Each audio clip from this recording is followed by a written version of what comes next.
Yeni bir videodan herkese selamlar arkadaşlar. Türkiye'nin farklı yerlerini sizler için gezmeye devam ediyoruz. Bugün neredeyiz? Sivas Altınyaylı'dayız. Tüm Türkiye'ye kışın gelmediği gibi Sivas'ta da bugün pırıl pırıl bir hava var arkadaşlar. Altınyaylı'da Altın Kangal çiftliğindeyiz.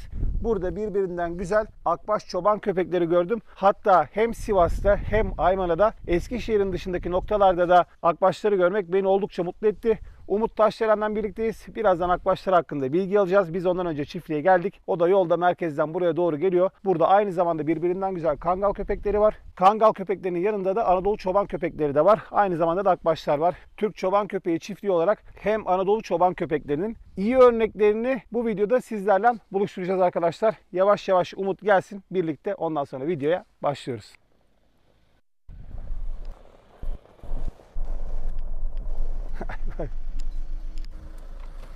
Vay vay vay vay vay. Selamünaleyküm. Aleykümselam.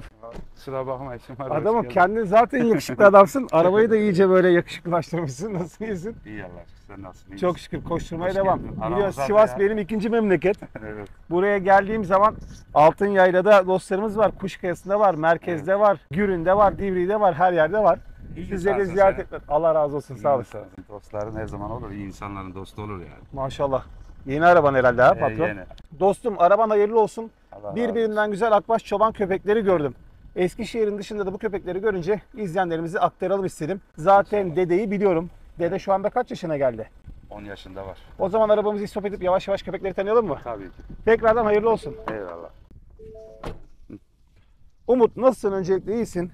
İyi Allah'a şükür. Siz nasılsınız? İyi misiniz? Çok şükür biz deyiz. İzleyenlerimiz seni bir tanısın. Daha önce senden birlikte bir video yaptık. O arada kanalımız biraz daha büyüdü. Yeni aboneler geldi. Bu arada kanalımıza abone olanlara da ayrıca teşekkür ediyorum. Onlar da seni bir tanısınlar. Umut Taşdelen kimdir? Umut Taşdelen yaklaşık 20 yıldır kangal köpeği, çoban köpeği üreten bir vatandaştır. Sivas'ın Altınyaylı ilçesinde ikamet eden biridir. Yaklaşık merkeze 80 kilometre uzaklıkta ilçemiz. Evet. Güzel bir ilçe, hoş bir ilçe. Burada işte ilçenin dışında bir tesis kurup burada çoban köpeklerimizi üretiyoruz. Hizmet yapmaya, ırkı korumaya çalışıyoruz. Bu arada birçok çiftliği gezdiğimde gerçekten Sivas'ta senin çiftliğinde güzel kangal çoban köpeği örnekleri görmek beni mutlu ediyor. Bu videomuzun başlığı akbaş çoban köpekleri arkadaşlar. Sırayla onları tanıyacağız. İnsanların telefon açarak bir çoban köpeği çiftliğinden neleri talep ettiğini, Umut'un damızlık kadrosunda hangi köpeklerin olduğunu, çünkü bu çiftlikte aynı zamanda Anadolu çoban köpekleri var, kangallar var ve akbaşlar var. Anadolu çoban köpeği ile kangal arasındaki farklılıklar nelerdir? Nasıl telefon diyalogları yaşıyor? Bunların hepsini ekrana getireceğiz. Aynı zamanda da burada bir arada yaşayan sanırım 50 civarı köpek var. Şimdi geçelim akbaşlar abi. Dededen başlayalım mı? Olur, başla. Dede gel dede. Dede kaç yaşına geldi? Gel. Şu içeride yatan da çok güzelmiş. O da erkek. Dişi mi erkek mi o? Erkek. Genç bir erkek, güzel. Dede gel dede. Dedenim gözüm hoş. Dede diyor ki Gel. çıkartmayın beni, ben yatıyorum içeride diyor. Gel dede, merhaba gel. Bu adamcılık var mı bunda? Yok. Eminiz? Eminim. Tamam, peki nasıl baktın dede bir öyle lan? Öyle bakıyor. Dede gel. Ne haber? Kaç yaşına geldi dede Umut? Dede 10 yaşında, bayağı yaşlandı. Damızlık vasfı çok güzel bir hayvan. Hı. Zaten bizim getirmem amacımız da damızlık olarak Gel kullanmak. dede gel. Post yapısı falan gayet çok güzel. Şu anda tüy değişimine girdi hayvan.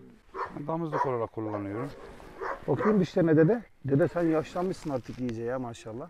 Toplamda şu anda burada 3 erkeğim ve 3 dişim var galiba değil mi? 4 dişim var. 2 tane de sürüye giden akbaşım var. Bunları da deniyoruz. Sürüye gönderiyorsun. Tabii sürüye de gönderiyoruz. Peki samimiyetle bir şey sormak istiyorum. Buradaki tüm köpekler koyunda test ettiğin köpekler mi? Yani sen akbaşları sadece beyaz köpek için mi satıyorsun? Senden yavru alan bir kişi köpeği sürüde de gönül rahatlığından kullanabilir mi? Yok, şimdi hepsini sürüde denedik desek yalan olur. Denemedik. Çünkü hani sürüye götürebileceğim köpek sayısı belirli. Dolayısıyla başka hayvanlar da var. Başka sürü sahipleri de var. Ama oraya gidenler mesela sürüde tescillenmiş hayvanlar. Bu erkeklerle çiftleştiriyorum. Oraya erkek göndermiyorum zaten. Dişi Dede gönderiyorum. zaten tipinden, şeklinden, şemalinden her türlü koyunda başarılı olacağını bence Aynen, belli işte eden bir onu köpek. söyleyeceğim. Mesela biz kendimiz zaten sürüden aldık çoğunu. Deneyimleri var yani bu hayvanların. Ve sıcağa çok dayanıklılar. Genelde bu Ege bölgesinin insanları bayağı tercih ediyor. Baş çoban köpeklerini. Ve küçükken yavrulukları çok sevimli oluyor. Beyaz kutup ayısı gibi. Değil mi? Tombul tombul. Tek renk olduğu için. Genelde bayanlar falan da bayağı tercih ediyor. Çoban köpeği işte kangalı tutmuyor mesela bayanlar. Bunlar biraz da ayıcık gibi sevimli Akbaşları olduğu seviyorlar, için değil mi? evet, seviyorlar. Peki sence akbaş ve kangal arasında bariz karakter farklılığı var mı? Sen burada hepsini yaklaşık 20 yıldan bu yana besliyorsun. Var. Karakter Yani sana değişiklikleri var. sorsam akbaştan kangal arasındaki farklılıklar nelerdir diye karakter olarak ne özellikleri Abi değişik şöyle görüyorsun? mesela akbaş biraz daha sert bir hayvan. Kangal mesela nerede ne yapacağını iyi bilen kapasiteli bir hayvan. Kötü bir hayvan değil tabii ki. Akbaşın da ona göre çok üstünlükleri var. Mesela sıcağa çok dayanıklı bir hayvan. Artı daha bir uyanıklığı var. Daha bir şey var. Ama kangal kadar böyle bir sakin yapılı bir hayvan değil yani. Biraz daha insana karşı da mı agresif? Aynen, insana karşı da biraz daha agresif. Bir de dediğim gibi sıcak havada bunlarda işte mayışma, yatma, uyuma olay olmuyor yani. İşte renginden dolayı mı artık neyse dayanıklı yani Kangalın sıcağa. sıcağı sevmediği konusu doğru mu? Tabii sıcağı Bir de pek şu var. sevmiyor. Ben mesela bizim orada Ege'ye giden köpeklerin rengi de değişiyor, tüyü de değişiyor. Evet. Bağlarsan neşesi de kaçıyor kangallarda. Post yapısı falan değişiyordur. Tüyünü falan sıfırlıyordur. Yani bir de bizim Sivas'ın iklim yapısı biliyorsun soğuk olduğu için mesela hangi köpek olursa olsun zaten cıbıl tüylü köpek Sivas'ta pek yaşayamaz yani. Kısa tüylü yani. Cıbır Aynen. bu arada kısa tüy demek arkadaşlar. Dede iyi istirahatler, sağ ol. Biz biraz diğer erkekleri de göreceğiz, tamam mı? Zaten bakın sürüde çalışan köpeklerin hemen onun da ayağını görünce patisi çok güzel bir görüntü şu anda. Tavşan ayağı dediğimiz ön iki tırnağın uzun olması, yandaki iki tırnağın ona göre konumu aynı şekilde arka ayaklarda da bu böyledir. Koşabilen, koşucu köpeklerde çok önemli. Evet. Yani eğer köpeğin tırnakları böyle dağınıksa, yayvansa arkadaşlar, böyle top gibi değilse ya da çok kısaysa istediği gibi yere tutunamaz ve koşamaz. Sürüde çalışan köpeklerin genelde tırnak yapısı böyle oluyor. Bakalım diğer erkek bize nasıl davranacak. Bu mesela daha agresif. Bu arada Rabbim sesimizi duydu arkadaşlar. Bugün çok keskin bir güneş var, çok Evet. dik bir güneş var. Çok şükür şu anda buluta girdi. Daha güzel görüntüler alabiliyoruz Bu sizler da için. biraz daha genç bir akbaş. Dediğim gibi biraz da agresif bu. Biraz Hani agresif mesela mi? dede biraz yaşlandığı için agresiflik tabii dolayısıyla biraz azaldı. Gel ya gel gel. Sevin ya Şeydir. gel. Şş, niye kızıyorsun ya gel. Gel. Bunun adı nedir Umut? Yaşı nedir? Bu da Biraz bilgi verebilir misin? Nereden geldi? Yani Bu kendi Sivas'ta üretimim. akbaşların ne işi var abi? Ha kendi Bu üretimi. kendi üretimim. Aldığım bir erkek vardı Eskişehir'den. Onun oğlu bu. İsmi Akbey. Hatta birkaç yarışmada da derecesi de mevcut bu hayvanın. Yani bence bu dededen daha doğru bir akbaş. Evet. Bir de hani burnu pembe olayı Dedenin var. içine bence akbaşlarda. 3-4 köpek nesil gerisinde boz köpek girmiş olabilir. Çünkü biraz fazla kangal siması var köpekte değil mi? Aynen. Onda kangal damarı var yani. O zaten aldığım yerde de mesela kangal köpekleriyle bir arada sürüde görev yapıyordu. Kesin bir yerden bulaşmış ama çok da güzel bir yakışıklı bir köpek çıkmış Ama yani. bu dededen. hayvan tamamen Ama bu tamamen güzel bir akbaş. orijinal yani. bir akbaş çoban köpeği. Aldığım yerde de yani ırkı da öyle devam ediyordu bunun. Güzel köpek. Peki bunu hiç sürüde test etme şansın oldu mu? Bunu sürüde test etmedik ama zaman zaman gecelere bırakıyoruz. İleride 4-5 kilometre ileride gölet var bizim orada. Oralarda tek başına gezebiliyor. Yani cesaretli ve yürekli olmayan hiçbir köpek oralara gidemez o kadar uzaklığa. Bu bir kriter midir? Yani saldığın bir köpek özgüvenli bir şekilde geniş bir arazi taraması yapıyorsa o köpek cesur köpek Tabii demek ki için bir kriter cesurdur. değil mi? Mesela bazı diğer köpeklerimiz de var. Onları bırakıyoruz mesela çiftliğin alanında geziyor. Peki işletmede sen burada ruhsatlı bir çiftliksin. Seninle temasa geçen akbaş meraklıları diyelim ki yavru almak istediler. Şu an ne kadar bir ücret ödemeleri gerekiyor? Ya genelde Oğlum dur lan aklımı akbaş alır çoban hoplatma. köpeklerini Hem elini Hani- uzatıyorsun hem ısırmaya çalışıyorsun. akbaş çoban köpeklerinin sayı olarak az olduğu için Hoplat diye beni havalara anasını satıyor. Lan aklım aldı. Kanka. Tamam. Bu böyle yaparsa gelene bedavaya ver. Yarı yüreğim gitti anasını satıyor. ya akbaş çoban köpeği elimde az olduğu için dolayısıyla yavrular da az oluyor. Mesela 8 ile 10 bin lira arasında yavrularını veriyorum ben. Evet. Hani kısıtlı hani biraz daha fazla olsa vatandaşa biraz daha güzel şey yapmak adına fiyatları düşürebiliriz. Abi şu an kedi 5.000 lira oldu. Bence çok Evet. pahalı değil. Normal yani. Ya amacım şeydir mesela bunları dikkat et zaten akbaş köpeğim az ama kangal ve çoban köpeğim daha fazla. Evet. Hani bu da bir milli değerimiz. Bu da yani biraz vatandaş yavru alsın. Kesinlikle sorana yok demiyorsun en azından. Aynen. Var. Hem vatandaş da akbaşı da tanımış olsun. O yüzden arada- de fiyatlarını cazip tutmaya çalışıyorum yani. Oğlum sen neden böyle yapıyorsun ya? Demin Niye ya? bahsettik ya akbaşlar Senin- kangala göre biraz daha agresif yapılı diye. Bu arada ırk özellikleri anlamında post olarak arkadaşlar kafa yapısı olarak burunlarında akbaşlarda bu pigmentasyonla ilgili kırmızı burun, pembe burun görünebilen bir şey. Yani ırk standartları içerisinde bence tüy yapısı, gözlerindeki o kehribar rengi olsun, Oldukça güzel bir akbaş. Kuyruğundan, postundan ama hala o diyor ki gel bir ısırayım. Ya yapma ya. Şş, gel. Sevdireceğim mi? He? Niye? Bence sevdirir o ya. Bir 5 dakika oynasak sevdirir. Mesela bak bu dişi. Bu dişinin var mı adamcılığı? Yok. İşte mesela bu dişi bence akbaş değil bana göre. Benim Evet. görüşüm. Sana göre de çok güzel bir dişi. Biz şeyi de sevmiyorum ben arkadaşlar. Hani böyle ırk tayini gibi bir video yapmayı da sevmiyorum ama Umut tamamen doğruları aktaran, doğruları konuşan birisi. Belki de akbaştır. Benim çok iyi bir uzmanlık alanım değil ama göz konumu olsun, işte gövdesinin yuvarlaklığı olsun biraz farklı geldi bana. Bunlar hiç yavru aldın mı? Daha hiç yavru almadım. Bunu bir sürüden bir arkadaştan aldım. Aldığımda daha yavruydu. Küçükken çok güzel, çok sevimli bir hayvandı. Kendim Ya da aldım, kilolu büyüttüm. diye mi bana öyle geliyor? Kulaklı diye mi bana öyle geliyor acaba? Ben izleyenlerin de yorumunu merak ediyorum arkadaşlar. Size göre Biraz da sivri bir ağzı ve kulaklarını kulak kapatsana konumu. Umut, sana zahmet Mesela ya. Bir kulak kulaksız konumu da bir yüzünü hayvan- görelim Dur. bakalım. Gel. Gel kızım, korkma gel. Gel. Mesela şöyle. Kulaklar gidince biraz daha akbaşa döndü. Ya biraz daha ince burunlu olduğu için. Olabilir. Ama bir altından gelenleri görmek Mesela lazım, bak, değerlendirmek lazım. Şu da mesela bu da aynı kulaklı bir şekilde. Bak. Gel kızım, gel. Bu da sert herhalde. Bu da deminki Akbey dediğimin annesi. Bak bu güzel köpek ama. Yani bu köpek güzel köpek bak. Postları bak İlk ne kadar farklı. akbaşlarımdan biri. Bu da mesela eli yüzü hep paçalı bak. Yani bu bir zamanlar bizim sürümüzde de görev yaptı. Kendini Ezgin bir dişi ispatlamış zaten. yani ispatlamış bir hayvan. Mesela bu köpeğin yavrusunu tereddütsüz sürüde çalışacak şekilde Kesinlikle. verebilirim diyorsun. Ki zaten biz de büyüttük, örneği var yani. Bak dikkatini çekti mi? İki köpeğin post yapısı birbirinden farklı tüyleri.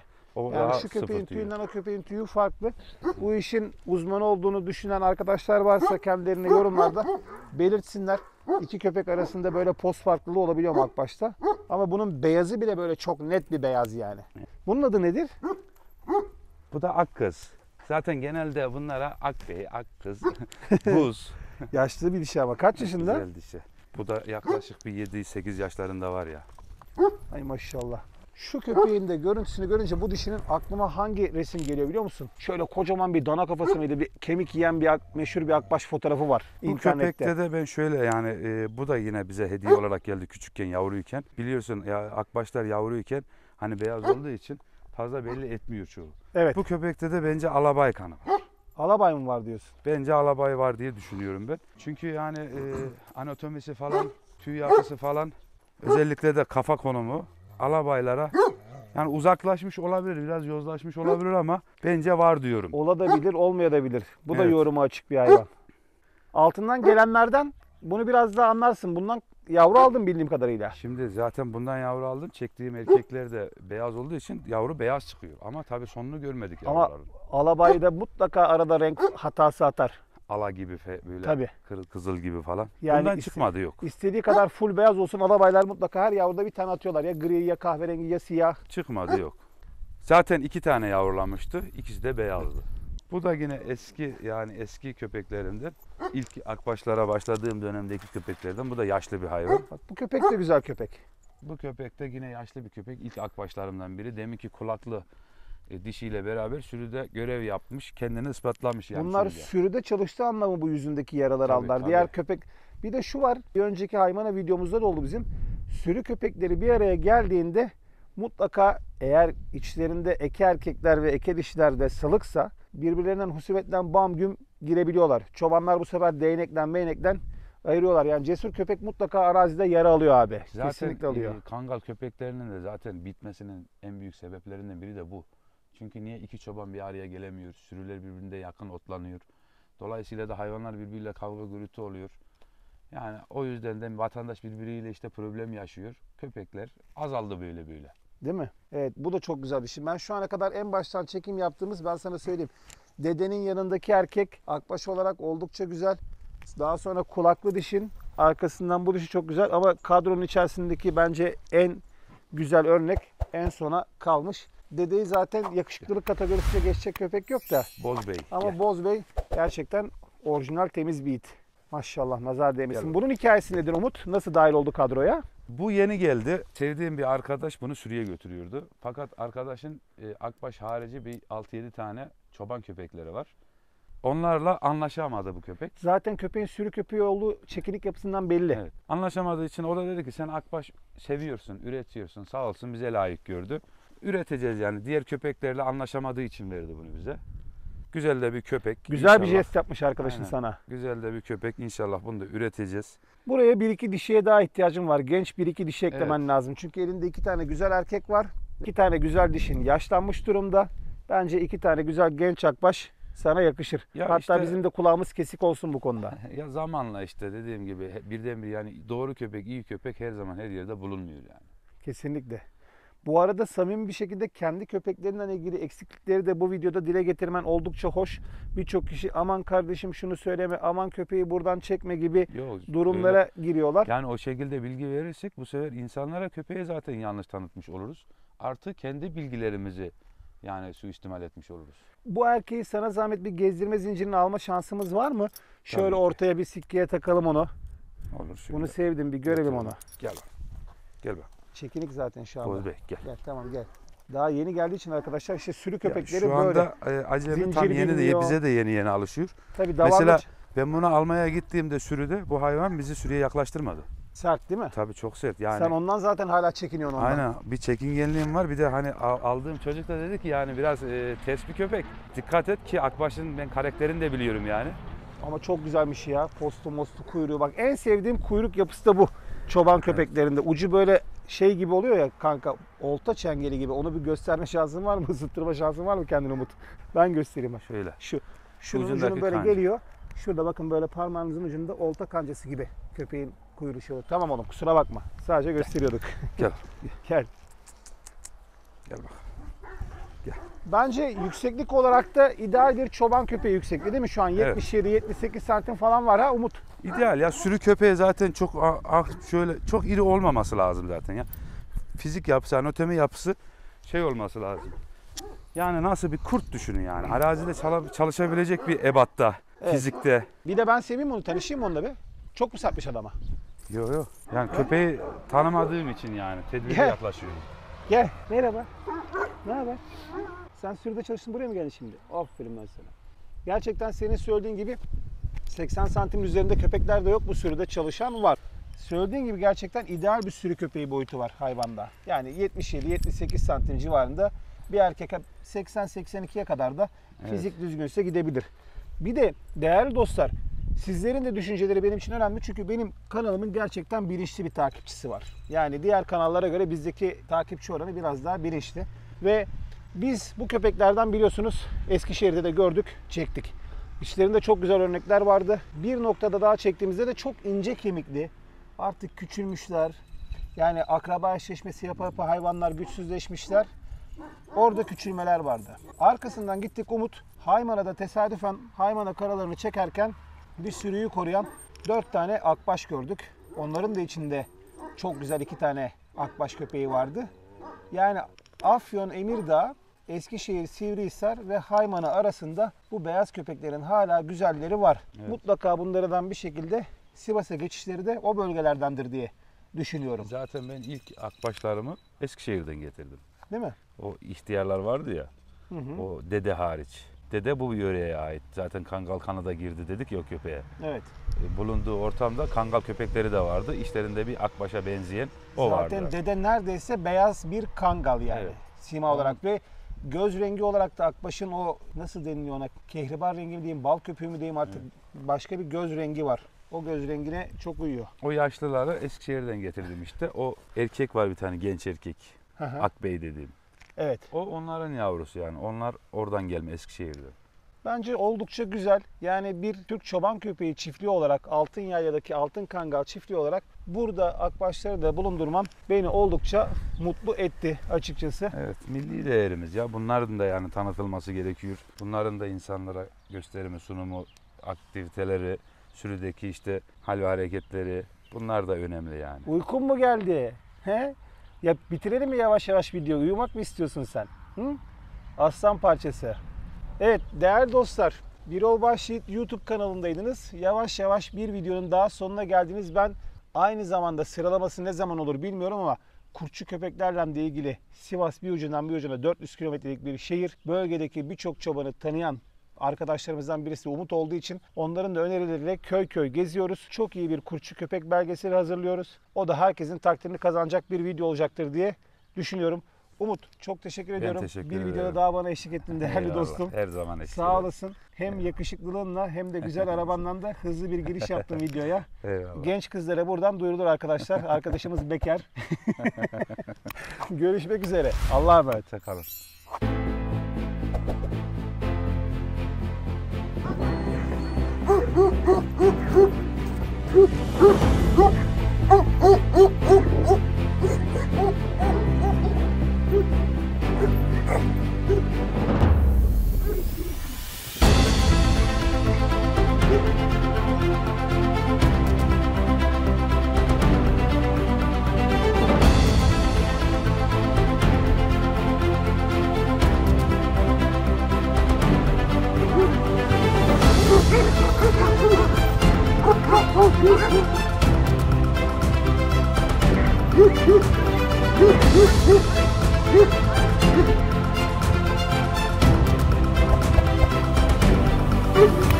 Woo!